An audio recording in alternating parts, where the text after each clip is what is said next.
আমাদের জার্নি সাধারণ, budget traveller যাকে বলে।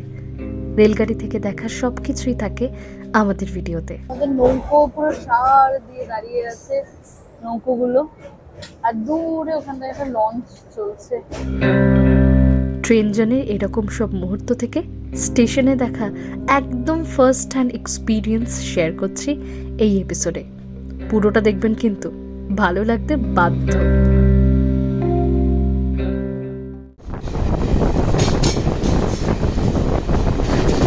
এখন সকাল, তবে ট্রেন ছেড়েছে গভীর রাত্রে, লেট করে। কলকাতা জম্মু তাওয়াই এক্সপ্রেসের মোট জার্নি আওয়ার 45 ঘন্টা। আমরা অবশ্য মাঝপথে নেমে যাব। রাত্রে এমনি ট্রেন লেট ছিল, মানে প্রায় 2-2.5 ঘন্টা মতো, প্রায় 2.5 ঘন্টার মতো ট্রেনটা লেট, 2.5 ঘন্টা বেশি। তো তারপর ট্রেন দিল, যে সময়টা বলেছিল সেই সময় ছেড়েছে। স্লিপারে জেনারেল উঠে যায়, তখন পুরো এই জায়গাগুলো ব্লক হয়ে থাকে, সেইটা কিন্তু এটাতে হয়নি। তো এটা একটা সুবিধা, একদম বাথরুমের কাছে সিট করেছে। তো সুগন্ধই সুগন্ধ সবসময় না, ট্রেনটা যখন চলছে কোনো স্মেল নেই। বাট ওই আর কি, ঘুমটুম হয়নি। তো আমি ট্রেনে বেসিক্যালি বাড়ির খাবারই প্রেফার করি, কারণ মানে কেনা খাবারের মাঝে মধ্যে আমার যেটা হয়, পেট পাওয়াজের গন্ডগোল শুরু হয়। তো বাড়ি থেকে একদম, এবং বাইরে একদম সেই অসাধারণ ভিউ। এখন ইটভাটাগুলো দেখা যাচ্ছে, একটু আগে অব্দি রুক্ষ পাহাড়, একদম পাহাড়ের উপরে যে একটা ছোট্ট স্তূপ, ওইখানে স্তূপা যেটা এখান থেকে দেখা যাচ্ছিল, মানে ভিউটা অসাধারণ আছে। এত লং ট্রেন জার্নির অভিজ্ঞতা হয়েছে নাকি? কার কত ঘন্টা কমেন্ট করুন দেখি।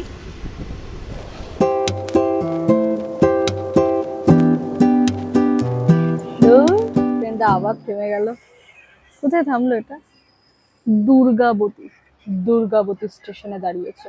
কেন দাঁড়িয়েছে? কোনো কারণ নেই, অকারণে দাঁড়িয়েছে। এবং প্রত্যেক স্টেশনে যদি এইভাবে দাঁড়াতে থাকে, আমার মনে হয় মানে ট্রেনটা 18 ঘন্টা, 24 ঘন্টা, 38 ঘন্টা লেট করে পৌঁছাবে, ট্রেনেই এই জার্নিটা পুরো কেটে যাবে। আর এটা মোটামুটি এই ট্রেনটার যে অবস্থা দেখছি, আমাদের বাংলার তিস্তাতেও সে থেকে ভালো। ওটাকে আমি আর এক্সপ্রেস বলি না, ওটাকে লোকাল বলি। আমি বলি, সবার জন্য না। তো এইখানে দুর্গাপুজোতেও দাঁড়াচ্ছে, ভুয়াতেও দাঁড়াচ্ছে, সবাই দাঁড়াচ্ছে। এরপর আমি বরং নেমে হাঁটতে শুরু করি, ট্রেনের আগে পৌঁছে যাবো। জম্মু তাওয়াই এক্সপ্রেসই বটে। 80টা স্টেশনে হল্ট দিয়ে মোট 1981 কিলোমিটার পথ অতিক্রম করে। তার উপর লেট তো আছে। সে হোক, জানলা দিয়ে ঘাট, মাঠ, প্রান্তর দেখতে তো খুবই ভালো লাগে। এই যখন একটা লম্বা জার্নিতে আমরা বেরোই, তখন মাঝে মাঝে দেখবো একটা মিক্সড অনুভূতি হয়, মানে কখনো ভালো লাগছে, কখনো একটু বোরিং লাগছে যে কি করব। তো সেই সময় কিছু বই হাতে করে ক্যারি করেছি আমরা এই ট্রেন জার্নিটা পড়ার জন্য। তো এই যে বইটা পড়ছি, এটা মূলত লাটাগুড়ি নিয়ে। লাটাগুড়ি আমরা 2021 সালে প্ল্যান করেছিলাম, কিন্তু কি একটা কারণে, আমার এক্সাক্ট কারণটা মনে পড়ছে না, ট্রিপটা ক্যান্সেল হয়। বাট এই গল্পটা পড়তে বেশ ভালো লাগছে, এবং গল্পটা পড়তে পড়তে মনে হচ্ছে সেই 21 সালের করে আসা প্ল্যানটা আসছে বসন্তে একটা করা যেতেই পারে, মানে সামনের বসন্তে একবার লাটাগুড়ি একটা প্ল্যান করা যেতে পারে। আর বাইরে বেশ এক এক সময় গ্রামের জীবন, এক এক সময় একটু রেল লাইন, এক এক সময় সাধারণ মানুষের জীবন দেখতে দেখতে, কখনো কখনো বই পড়তে ভালো লাগছে। ব্যাপারটা বেশ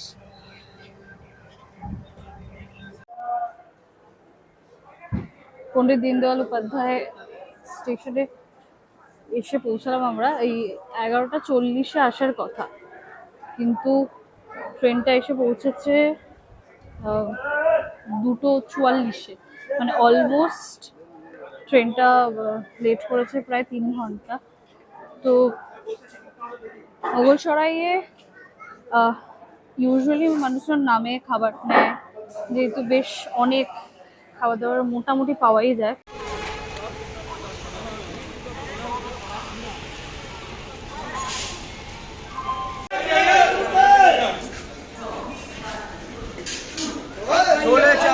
এদিকে ফল বলতে পেয়ারা। পেয়ারাগুলো কি হাইব্রিড? এত বড় কেন কে জানে। এদিকের প্ল্যাটফর্মে একটা প্যাসেঞ্জার ট্রেন দাঁড়িয়ে, আর খাবার বলতে ছোলা পরোটা, আলু পরোটা বিক্রি হচ্ছে, তবে এই প্যাটিস কিন্তু সর্বত্র আছে, স্টেশনে কমন আর কি।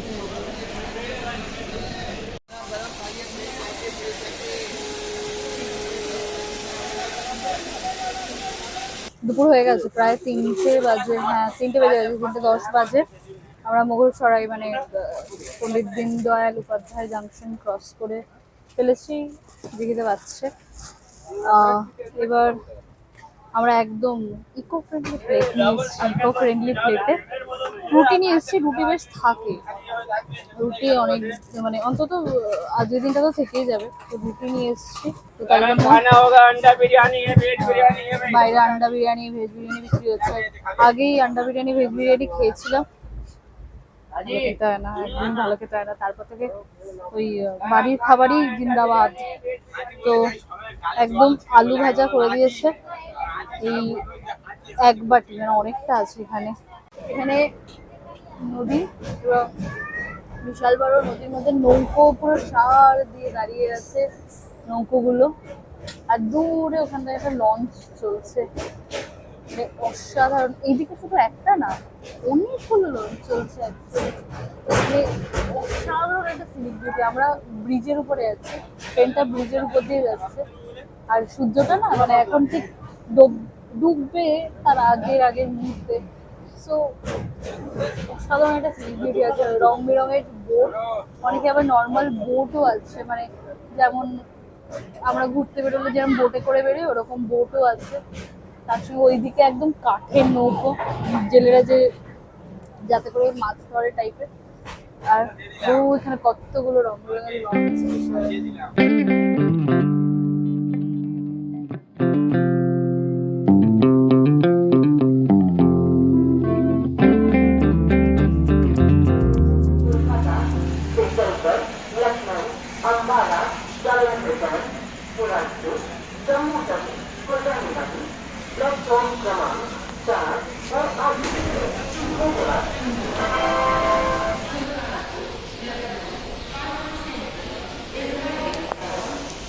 ট্রেনটা এখানে 10 মিনিট দাঁড়ানোর কথা, ওয়াটার রিফিল করে সামান্য লেট করে ছাড়ল।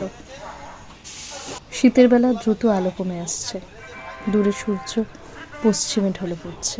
বাইরে আকাশটা পুরো সেই হলদে অরেঞ্জিস একটা ব্যাপার আছে না সূর্যাস্তের সময়, তেমন আকাশটা এরকম অরেঞ্জিস হয়ে উঠেছে, সূর্যটা ডুবু ডুবু। মানে আমাদের দিনের জার্নি প্রায় শেষের দিকে, মানে যতক্ষণ সূর্য রয়েছে।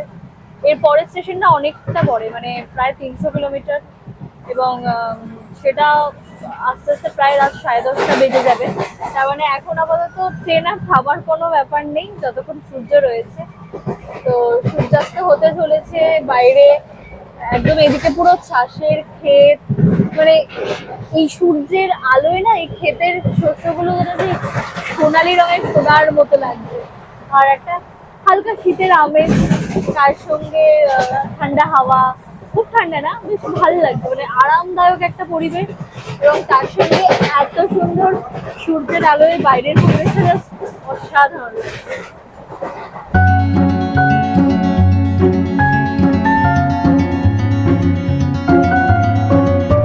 ছোটবেলা যে এরকমই ছোট্ট স্টেশনে রেলগাড়ির জানালা দিয়ে দেখা এই দৃশ্য আমার কাছে খুব স্পেশাল। কে জানে এই সামান্য দোল খাবার ছোটবেলা কত মানুষেরই জীবনে আসে না। ওরা ভালো থাকুক, খেয়ে পড়ে বেঁচে থাকুক, এই চাওয়া।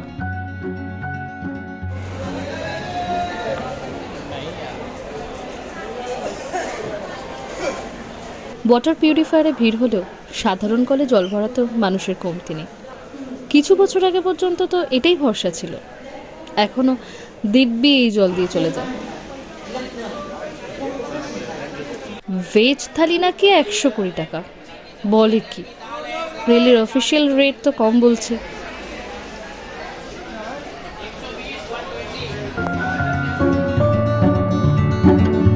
রাতে স্টেশন কি সারা রাত জেগে থাকে, নাকি ঘুমিয়ে পড়ে ট্রেন যাত্রীর মতোই? মাঝে মাঝে ঘুম ভাঙলে জানলা দিয়ে একবার উঁকি মেরে দেখে নিই। অন্ধকারের মধ্যেও তো কত মানুষের দেখা মেলে, হয়তো বাড়ি ফিরছেন, হয়তো বা না, এই ট্রেনই জানে হয়তো।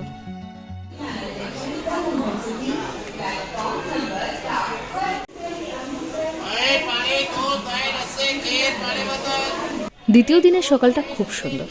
ট্রেন যে 12 ঘন্টার উপর লেট তার যেন কোনো ব্যাপারই নেই। পাঞ্জাবে ছোলে কুলচে কি খুব ফেমাস? এখানে তো ছোলে কুলচে ছাড়া কিছুই দেখতে পাচ্ছি না। না, আমি কিনবো না ঠিকই, এমনি আপনাদের জিজ্ঞাসা করছি। স্টেশনে নেমে এইগুলোই তো দেখতে ভালো লাগে। আমাদের ভিডিও ভালো লাগছে, ভালো লাগলে সাবস্ক্রাইব করতে পারেন, দারুণ ইন্টারেস্টিং সব ভিডিও পাবেন।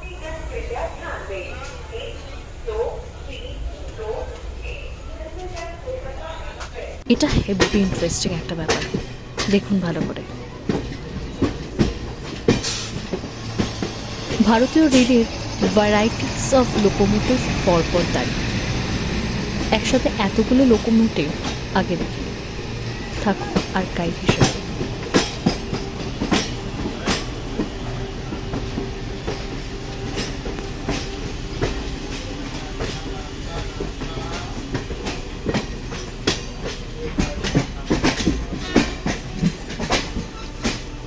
चलो भाई नाश्ता ले बस नाम ले नाश्ता।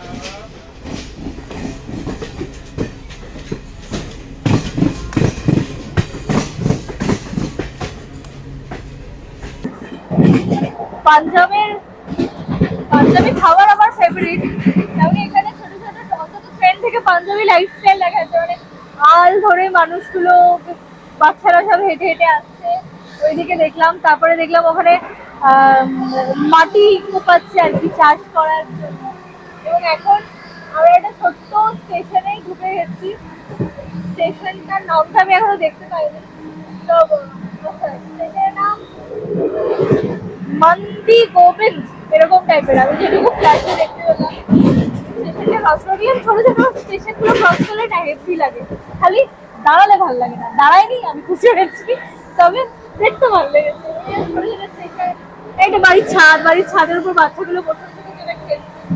মানে পাঞ্জাবের লস্যি, আলুর পরোটা, মাখন দিয়ে এগুলো তো খাবো, আমি নিশ্চয়ই খাবো।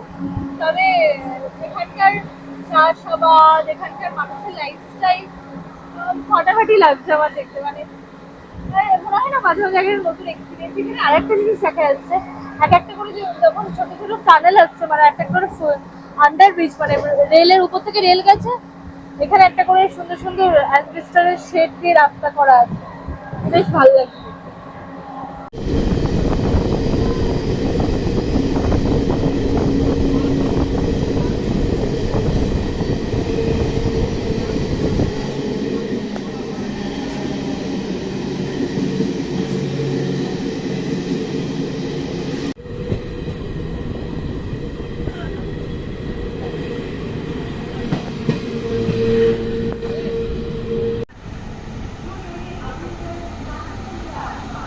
ট্রেনের বাইরের অনেক কিছুই দেখানো হলো, এবার চলুন সবচেয়ে গুরুত্বপূর্ণ যেটা, সেটার একটা ছোট্ট রিভিউ দিয়ে দিই। এমনিতে তো এটা আইসিএফ কোচ, দূরপাল্লার ট্রেন বেশ অনেকগুলো রাজ্যের মধ্যে দিয়ে যায়, তাই বাথরুমের পরিষ্কার পরিচ্ছন্নতা থাকাটা একটা বিষয়। এখানে একটা কূড়াদান আছে নোংরা ফেলার জন্য, এই সেই কূড়াদান। আর এমনিতে বেসিনটা যতটা নোংরা থাকার কথা তার থেকে তুলনামূলক পরিষ্কার, কিন্তু পুরোপুরি পরিষ্কার নয়। এখানে সবকটা বাথরুমই মানে ইন্ডিয়ান সিস্টেমের মধ্যে, ইন্ডিয়ান সিস্টেমের, এখানে নেই, ওয়েস্টার্ন একটাও নেই। আর মজার বিষয়, বাথরুমের ভিতরে কোথাও ডাস্টবিন নেই, বড় সমস্যার বিষয়। একটা সময় পর বাথরুম আস্তে আস্তে নোংরা হয়ে যায়, এবং সেটাই একই সিচুয়েশন এখনো হয়ে আছে। সো কমপ্লেন করা হয়েছে, দেখি কখন এসে পরিষ্কার করে দিয়ে যায়। লখনৌ অব্দি ট্রেনটা মোটামুটি 2 ঘন্টা লেটে যাচ্ছিল। লখনৌ ক্রস করলো, রাত বাড়লো 3 ঘন্টা, ভোর এলো 4 ঘন্টা, আম্বালা এলো 5 ঘন্টা। মানে মোটামুটি এই কিছু সময় অন্তর অন্তর যে লেট হওয়ার সময়টা আস্তে আস্তে বাড়তে বাড়তে এখন 5 ঘন্টা 10 মিনিট, 5 ঘন্টা 15 মিনিটে পরিণত হয়েছে। আলটিমেটলি কখন পাঠানকোটে গিয়ে পৌঁছাবো আমার ভালো লাগছে যে কতক্ষণে গিয়ে আমরা পৌঁছাতে পারবো। আর মোটামুটি কালকে আমরা যখন ট্রেনে উঠেছি তারপর থেকে এই আম্বালা অব্দি ট্রেনটা মানে ভিড় ছিল, মানে একদম গিট কিছু ভিড় ছিল। হঠাৎ করে আম্বালা গেল, পুরোনো সব ফ্ল্যাট মানে সব খুব খালি হয়ে গেছে ট্রেনটা, যেখানে ইচ্ছে গিয়ে বসে যাও চলে যাও, কোনো চাপ নেই। মানে এতক্ষণ এত মানুষ থেকে দেখে না এই খালিটা কেন যেন অদ্ভুত অন্যরকম লাগছে। আপাতত পাঞ্জাবে ঢুকে গেছি আমরা, এবং পাঞ্জাবে ঢুকে গেছি মানে একদম বিস্তৃত ক্ষেত, অসাধারণ ভিউ কিছু, আর এখানকার মানে ট্রেন লাগোয়া কিছু বড় বড় বাড়ি, অসাধারণ কিছু ভিউ পাওয়া যাচ্ছে, শুধু ক্ষেত আর ক্ষেত। ফাটাফাটি।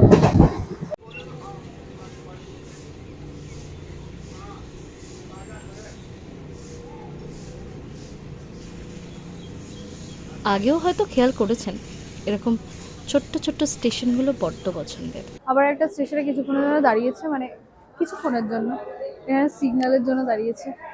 স্টেশনটার নাম হলো ধানদারি স্টেশন। এই ধানদারি স্টেশনে ওই যতক্ষণ সিগন্যাল আছে ততক্ষণ দাঁড়াবে এই আমাদের ট্রেন। আর এই পাঞ্জাবে ঢুকে গেছি, অফিসিয়ালি আমরা পাঞ্জাবে ঢুকে গেছি।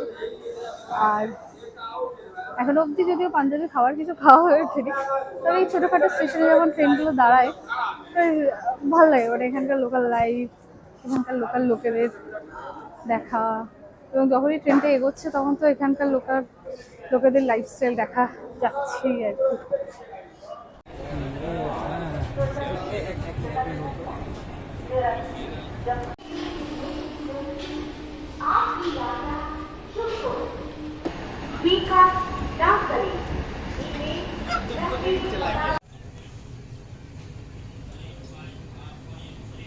এটা জলন্ধর ক্যান্টনমেন্ট। পুলিশরা খসে যাওয়া এই ইমারত হয়তো কদিন পরেই মুছে যাবে। ওদিকে বিরাট অট্টালিকা উঠছে যে, কালের নিয়মে এটাই হয়তো স্বাভাবিক। তবু দেখতে তো ভালো লাগে, পুরনো বাড়িঘর, ইমারত।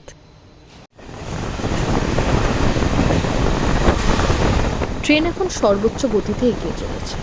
ওদিকে হাইওয়ে দিয়ে ছুটে চলেছে প্রাইভেট কার। বলুন তো কার গতিবেগ বেশি? লজিক্যালি ট্রেনের গতিবেগই বেশি বলবেন, কিন্তু ভিডিওতে কি মনে হচ্ছে বলুন তো?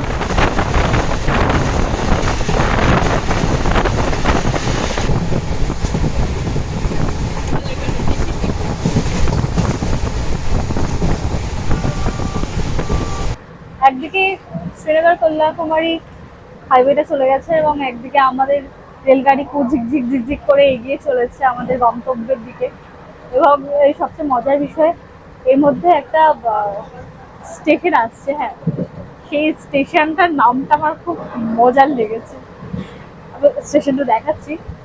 স্টেশনটার নাম হলো কালা বাখড়া। এরকম পাখির নাম আমি এখনো পাইনি। সো এই কালা বাখড়া এবং তারপর আরো বেশ কয়েকটা ছোট ছোট স্টেশন রয়েছে যেগুলোতে ইউজুয়ালি দাঁড়াবে না বলেই আমার বিশ্বাস। সেগুলো ক্রস করে ফাইনালি আমরা পৌঁছে যাবো আমাদের গন্তব্য পাঠানকোটে। এই নদী বর্ষার সময় ফুলে ফেপে ওঠে। শীতের শুরুতে শূন্য নদী পেরিয়ে ট্রেনের গতি কমে আসে। আমরা গন্তব্যের কাছে পৌঁছে যাই। ট্রেনটা কত যে লম্বা সেটা আগে লক্ষ্যই করিনি। কুয়াশায় চারপাশ কেমন ঝাপসা হয়ে উঠেছে। ঠান্ডা যদিও তেমন নেই, পাঞ্জাবের এই অঞ্চল তো খুব বেশি উচ্চতায় না। এরপর যত উঠব ততই ঠান্ডা বাড়বে বলাই বাহুল্য। এটা হলো পাঠানকোট স্টেশন, হিমাচল যাওয়ার গেটওয়ে। 1 নম্বর প্ল্যাটফর্মের দিকে এসে বাইরে বেরিয়ে অটো ধরতে হবে। প্রাইভেট গাড়িও আছে।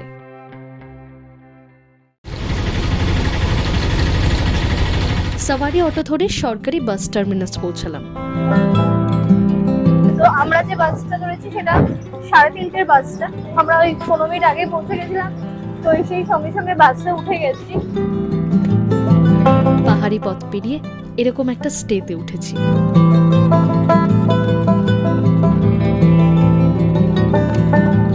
ম্যাকলয়েডগঞ্জের বেড়ানোর গল্প পরের পর্বে।